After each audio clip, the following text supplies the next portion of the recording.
Hello mga ka-positive. Ngayon po ay hapon. Ang oras po natin ngayon dito ay sa alas 3 na po. Medyo maulan po yung panahon. At ako po ay nagsusubok ngayon sa pagtatanim po ng pichay. Diretso po siling po at hindi ko na po yun punla. Yan po ay sinusubukan ko lang. At ang style ko po ay kinukultivate ko yung lupa, bukod-bukod po sa bawat puno po. Hindi po buong flat, hindi po siya ganun. Sinusubukan ko lang siya. So, kapag po naman ay umubra, ibig sabihin, ito po ay G.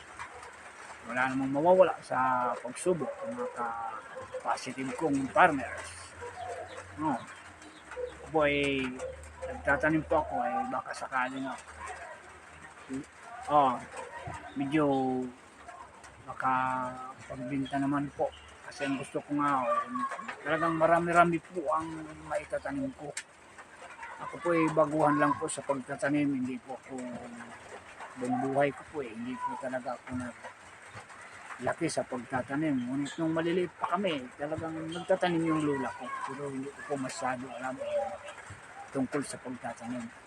Kaya po doon naman po sa mga farmers na po at talagang dati nang nagtatanim, pwede niyo po akong maturuan tungkol sa mga pagtatanim, kung paano sa pag-aabuno o sa alaga ng mga pananim, maging sa plastic bottle man ito o sa lupa mismo diretso. Kaya po ay ako naman po ay wala naman talaga akong lupa nga sarili, kundi nakikitanim lang po ako dun sa mga lupa na bakante na hindi naman po ginagalaw ng may-ari.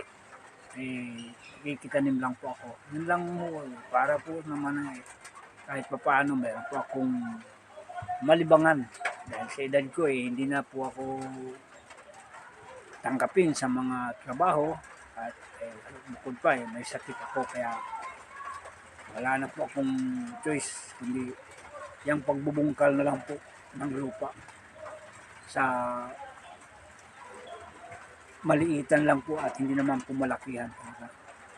Ang gusto ko po ay makapagtanim ako ng talong